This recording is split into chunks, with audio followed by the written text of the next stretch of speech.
ఎవరికి ఇవ్వాలి ఏంటి ఇవ్వాలి అని అంటే ఖచ్చితంగా అయితే అగ్రిమెంట్లు రాపించుకోవాలి. ఎవరైతే కౌలు చేస్తున్నారో వాళ్ళైతే ఖచ్చితంగా మీరు మీ యజమాని ఎవరైతే ఉన్నారో ఆయన దగ్గర నుంచి అయితే రాపించుకోండి. రాపించుకోకపోతే మాత్రం మీకు రాదు, ఆయనకు వచ్చే ఛాన్సెస్ కూడా చాలా తక్కువ ఉన్నాయి. మరి చూసుకోండి రైతులు ఎవరైతే ఉన్నారో మా అన్నదాతలు వాళ్ళందరూ.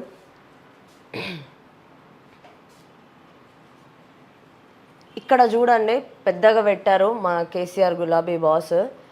ఏంటిది అని అంటే సిక్స్ అంటే సార్కి చాలా ఇష్టం. ఆయన సెంటిమెంట్ సిక్స్ అంటేనే ఆయనకి కలిసి వస్తుంది అనే ఒక సెంటిమెంట్ ఉంది. ఇప్పుడు ఆ సెంటిమెంటే బెడిసి కొట్టింది ఆయనకి. ఎట్లా కొట్టింది ఏంటి అని అనుకుంటున్నారేమో. సో ఫస్ట్ అయితే చూసిద్దాం. 6 రివర్స్ అయింది. ఎట్లా రివర్స్ అయింది అని అంటే మాత్రం ఫస్ట్ చూసుకుందాం. కేసీఆర్కి కలిసి రాని సెంటిమెంట్ 6 ఎందుకు ఇప్పుడు, ఒకప్పుడు కలిసి వచ్చి ఇప్పుడు ఎందుకు కలిసి రాలేదు అనుకుంటున్నారా? సార్ది కార్ నెంబర్ కానివ్వండి, ఆయన సెక్రటేరియట్లో ఆయన ఛాంబర్ నెంబర్ కానివ్వండి, అన్నీ 6తో స్టార్ట్ అయినాయి. ఆ 6తో స్టార్ట్ అయినాయి. ఇప్పుడు ఏమవుతుందని అంటే 6 ఎవరైతే ఉన్నారో ఎమ్మెల్యేలు ఈ బీఆర్ఎస్లో 6 వెళ్తున్నారండి. అందుకే ఆయనకు బెడిసి కొట్టిందని చెప్తున్నారు. అంటే 6 సెంటిమెంట్ ఆయనకు బాగా కలిసి వచ్చిందని అనుకున్నారు. ఎప్పటిదాకా అంటే ఆయన 2014 నుంచి 2014లో ఎన్నికలు ఎప్పుడైతే జరిగినాయో అప్పుడు బాగా కలిసి వచ్చింది. అదే 6తో స్టార్ట్ చేసిండు. ఆయన స్టార్ట్ చేయడం కూడా ఒక పార్టీని స్టార్ట్ చేసినప్పుడు 6తో స్టార్ట్ చేసిండు. 6తోని ఇప్పటిదాకా ఇంతదాకా వచ్చిండు. 2 సార్లు సీఎం అయ్యిండు తెలంగాణకి. మరి ఇప్పుడు ఏమైంది అని అంటే మాత్రం ఇది పరిస్థితి. అదే 6 ఏమవుతుందని అంటే ఇప్పటికే 6 ఎమ్మెల్యేలు కాంగ్రెస్లోకి జంపు. అది నిన్న మార్నింగ్ వచ్చిన న్యూస్, లేటెస్ట్గా వచ్చిన న్యూస్లలో 6 ఎమ్మెల్యేలతో నైట్కి జంప్ అయిపోయారు. మరి ఇప్పుడు ఇంకొక 6 మంది ఎమ్మెల్యేలు రెడీగా ఉన్నారంట. అది కూడా ఎవరో ఎక్కడి నుంచో కాదు, ఈ రంగారెడ్డి జిల్లా నుంచి రెడీగా ఉన్నట్టు సమాచారం. మరి ఆ 6 ఎమ్మెల్యేలు ఎవరు ఉండబోతున్నారో ఏమో. సార్ పాపం మళ్ళీ 6తోనే ఎండప్ అవుతారో ఏమో అనే బాధ కూడా ఉంది. ఎందుకనంటే ఆయన కూడా ఒకప్పుడు పోరాటం చేసిండు. అయితే చూసుకోవచ్చు ఈ కేసీఆర్కి కలిసి రాని సెంటిమెంట్ అనమాట. ఇప్పటికే 6 ఎమ్మెల్యేలు కాంగ్రెస్లోకి జంప్ అయ్యారు. త్వరలోనే పార్టీ మారనన్న మరో 6. చూడండి ఆల్రెడీ 6 జంప్ అయిపోయారు, మళ్ళీ ఇంకొక 6 జంప్ కావడానికి రెడీగా ఉన్నారు. మరి ఎంతమంది రెడీగా ఉన్నారు అనేది మనకి తెలియదు. 3 ఉమ్మడి జిల్లాల నుంచి జంప్ అయ్యే అవకాశాలు ఉన్నాయి. రెడీగా ఉన్న ఉమ్మడి రంగారెడ్డి జిల్లా ఎమ్మెల్యేలు అగో చూడండి ఎవరైతే ఉన్నారో ఉమ్మడి రంగారెడ్డి జిల్లాలో ఉన్న ఎమ్మెల్యేలు ఎవరైతే ఉన్నారో వాళ్ళు రెడీగా ఉన్నారు జంప్ అవ్వడానికి. మరి ఎవరు జంప్ అవుతారు ఏంటి అనేది మాత్రం ఇంకా క్వశ్చన్ మార్కే. కానీ ఈ రోజు నైట్కో రేపు మార్నింగ్కో ఖచ్చితంగా 6 ఎమ్మెల్యేలు ఎవరో పక్కా తెలిసిపోతుందండి. సో పెద్ద ప్రాబ్లం ఏం లేదు. పాప మీన ఫామ్ హౌస్లో ఉండి అంతమందిని ఎమ్మెల్యేలను పిలిపించి మరి రోజు చర్చిస్తున్నారు. ఆయన హరీష్ రావు కలిసి ఏంటి ఎమ్మెల్యేలు ఎవరైతే ఉన్నారో వాళ్ళందరితో కలిసి చర్చ జరుగుతూనే ఉన్నాయి. కానీ ఆ చర్చలు ఫలించడం లేదు. ఎందుకు ఫలించట్లేదు? అది రేవంత్ రెడ్డి ట్రాప్ అయి ఉండొచ్చు. ఒకవేళ అయ్యి ఉంటే మరి రేవంత్ అన్న ట్రాప్ చేస్తున్నారేమో మరి తెలియదు. ఎందుకు అని అంటే మాత్రం ఒకవేళ చూసుకున్నా కూడా వాళ్ళు ఎవరైతే ఉన్నారో వాళ్ళు మేబీ లైక్ ఎలా అని అంటే వెళ్ళండి ఎమ్మెల్యేని వాళ్ళే పంపిస్తున్నట్టున్నారు ఫామ్ హౌస్కి. పోయిరండి ఏమవుతుందో ఒక అడుగు అటు వెళ్ళి మాట్లాడిరండి. ఏం మాట్లాడుతున్నాడో అంటే మీ ప్రభుత్వం కూలిపోతుంది అని చెప్పి వాళ్ళు అంటున్నారు కదా. ఎవరైతే బీఆర్ఎస్ పార్టీ వాళ్ళు అయితే ఉన్నారో ఈయననే మా సారు కేసీఆర్ సార్ అంటూనే ఉన్నాడు వాళ్ళ ప్రభుత్వం కూలిపోతుంది. ఎట్లా కూలిపోతుంది ఎలా కూలిపోతుంది అని తెలుసుకోండి, ఏమైనా చెప్తాడేమో అని చెప్పి పంపిస్తున్నారు. వీళ్ళే పంపిస్తున్నారు దగ్గర నుండి. తర్వాత వచ్చి జాయిన్ అండి, ఫస్ట్ అయితే ఆయన దగ్గరకు పోయి ఇన్ఫర్మేషన్ తీసుకోవాలండి అని పోతున్నారు. మంచిగా ఎమ్మెల్యేలు అందరూ కట్టగట్టుకొని ఫామ్ హౌస్ పోతున్నారు. ఆయన ఏమైతే చెప్తున్నాడో నా వాళ్ళే కదా అని చెప్పి అన్నీ ఓపెన్గా చెప్తున్నాడు. ఓపెన్గా చెప్పేసరికి తీసుకొస్తున్నారు ఏంటి ఆ ఇన్ఫర్మేషన్ ఏదైతే ఉందో ఆ ఇన్ఫర్మేషన్ ఎమ్మెల్యేలు తీసుకోపోయి రేవంత్ రెడ్డి చోలో ఇదే చేస్తున్నారు, ఊదుతున్నారు. ఊదేసరికి ఆయన ఇలా చేస్తున్నాడా అని చెప్పి ఆయన ఇంకా ముందే కొంచెం అలర్ట్ అయిపోయి ఈ ఎమ్మెల్యేలు చెప్పినవి విని నమ్మేసి ఏం చేస్తున్నాడు అంతే. అది చిన్న లాజిక్ అనమాట. ఎందుకంటే వన్స్ నువ్వు భేటీ అయిన తర్వాత నువ్వు మాట్లాడిన తర్వాత ఆ ఫామ్ హౌస్లో అంతమంది ఎమ్మెల్యేలు అయినా నమ్మకం ఎట్లా కలగట్లేదు? అది ట్రాప్ అనుకోవచ్చు కదండి మరి. సో అదే అయ్యి ఉండొచ్చు, మేబీ ట్రాప్ అయ్యి ఉండొచ్చు. సార్ కేసీఆర్ సార్ జర జాగ్రత్త సార్, మీ ఎమ్మెల్యేలు అని చెప్పి నువ్వేమో మంచిగా అన్నీ చెప్తా ఉన్నావు, వాళ్ళేమో వచ్చి బయటకు వచ్చి ఊదుతున్నారు. మరి అది ఎంతవరకు కరెక్ట్?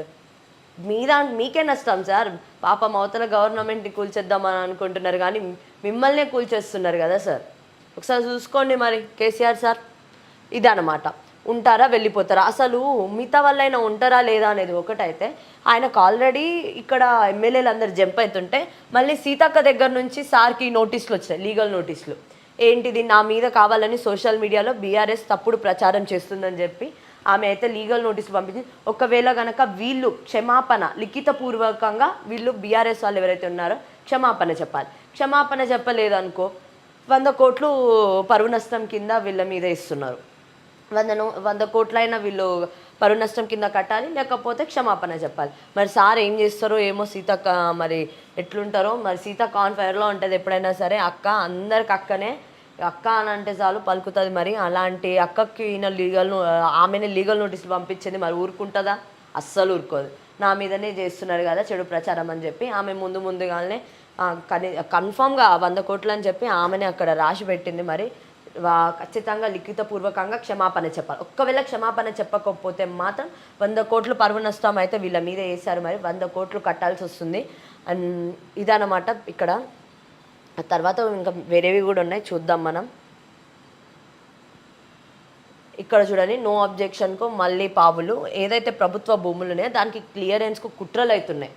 ఎందుకు కుట్రలు అవుతున్నాయి అని అంటే, ఒక ప్రభుత్వం పోయినసారి ఉన్న ప్రభుత్వం ఏం చేసింది, వాళ్ళ చేతులు, ప్రభుత్వం నుంచి ప్రభుత్వానికి చేతులు మారుతున్నాయి తప్ప అక్కడ ప్రజలకేం లేదు. ఇక్కడ రెవెన్యూ ఆఫీసులపై కొనసాగుతున్న ఒత్తిళ్ళు, రెవెన్యూ ఆఫీసులు ఎవరైతే ఉన్నారో వాళ్ళ మీద ఒత్తిడి అనేది కొనసాగుతుంది. పలు జిల్లాలో ఇప్పటి వరకు 1000 కోట్ల స్థలాలు ఏవైతే స్థలాలు ఉన్నాయో ఇప్పటికి ఆల్మోస్ట్ వాళ్ళంతా తీసేసుకున్నారు మొత్తము. తర్వాత చేతులు మారుతున్న గవర్నమెంట్ ల్యాండ్, ఈ గవర్నమెంట్ ల్యాండ్ చేతులు మారుతున్నాయి కానీ అవి ఎలా ఉంటున్నాయి ఏంటి అనేది ఎవరికీ తెలియదు. కనీసము గ్రౌండ్ రిపోర్ట్ లేకుండా క్లియరెన్సెస్ ఎలా ఇస్తారు, ఎలా, అది కూడా ఇప్పటిదాకా ఎవ్వరికీ తెలియదు.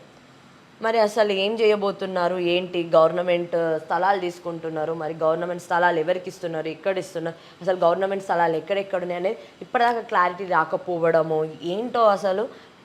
నెక్స్ట్ మనం చూసుకుందాము. అయిపోయింది ఆల్రెడీ 6 రివర్స్. పాప మా కేసీఆర్ సార్ అయితే రెడీగా ఉండాలి. అండ్ తర్వాత స్టేట్ పీఈఓగా సుదర్శన్ రెడ్డి ఎవరైతే ఉన్నారో ఆయన ఇప్పుడు మనకి స్టేట్ పీఈఓగా రాబోతున్నారు. అది కూడా మనం చూసుకోవచ్చు అనమాట. ఉత్తర్వులు కూడా జారీ అయినాయి ఆల్రెడీ. ఎలక్షన్స్ ఏదైతే ఎలక్షన్ ఆఫీస్ ఉందో అక్కడ నుంచి ఆల్రెడీ వచ్చేసింది ఆయననే అని చెప్పి. తర్వాత నిన్న ఓఆర్ఆర్పై ఫైరింగ్, నిన్న అయితే ఒక ఫైరింగ్ అయితే జరిగింది. అది కూడా ఎక్కడ అనుకుంటే మాత్రం ఒక గ్యాంగ్ మీద పోలీస్ వాళ్ళైతే కాల్పులు జరగాల్సి వచ్చింది. అది కూడా ఎందుకనంటే వీళ్ళు కత్తులతో పోలీస్ వాళ్ళ మీద దాడి చేసిండ్రు. సో వాళ్ళు పోలీసులు ఊరుకుంటారా అండి? పోలీసు వాళ్ళ మీద దాడులు చేస్తే కత్తులతోటి ఊరుకోరు. ఎవరెందుకు ఊరుకుంటారు? వాళ్ళు కూడా తీసి అరే మీరే నా దాడి చేసేది కత్తులతో అని చెప్పి వీళ్ళు కూడా గన్నులు తీసి అట్లా కాల్చేసరికి లొంగిపోయిండ్రు. పోలీసులకైతే దొంగలు లొంగిపోయిండ్రు, భయమైనట్టుంది, అందుకే లొంగిపోయిండ్రు. ఇది ఇక్కడ వరకు. అండ్ తర్వాతనేమో బ్రిటన్ ఎన్నికలు అందరికీ తెలుసు అనమాట. బ్రిటన్ ఎన్నికల్లో ప్రీవియస్గా అయితే రిషి సునక్ ఎవరైతే ఉన్నారో ఆయన విజయం సాధించారు. కానీ ఈసారి మాత్రం లేబర్ పార్టీ విజయం సాధించింది. అయితే ఇది మాత్రం 10 ఏళ్ల తర్వాత మళ్ళీ ఇప్పుడు వీళ్ళు ఏంటిదంటే అధికార పార్టీలోకి వచ్చారు. అది కూడా ఎన్ని స్థానాలు అని అంటే మాత్రం 421 స్థానాలలో అయితే ఉండే, దాంట్లో వీళ్ళు పోటీ చేసి మరి వీళ్ళు గెలుచుకున్నారు. అది కూడా ఒక భారతీయుడు ఎవరైతే ఉన్నారో రిషి సునక్ ఆయనని వీళ్ళు ఓడించి మరి అయితే వీళ్ళు ఇప్పుడు విజయగణం సాధించారు. సో ఇది ఈరోజు news. And one more thing ఏంటంటే రోబో సూసైడ్ చేసుకుందంట. ఇప్పటిదాకా మనం ఏం విన్నాం, అరే మనుషులు అంటే ఏది తట్టుకోలేక వాళ్ళు సూసైడ్ చేసుకున్నారు. ఇప్పటిదాకా మనకు వారికి తెలిసింది ఏంటిది మనుషులు అంటే వాళ్ళకి ఫ్యామిలీ ప్రాబ్లమ్స్ ఉంటాయి, ఎకనామికల్ ప్రాబ్లమ్స్ ఉంటాయి, లేకపోతే లైక్ ఎమోషనల్గా ప్రాబ్లమ్ ఫీల్ అవుతూ ఉంటారు. ఏది తట్టుకోలేక, ప్రెషర్ని తట్టుకోలేక సూసైడ్ చేసుకుంటాయి. మరి అలాంటిది రోబో సూసైడ్ చేసుకుందని, అరే దానికేం బాధ వచ్చింది అర్థం కావట్లేదు.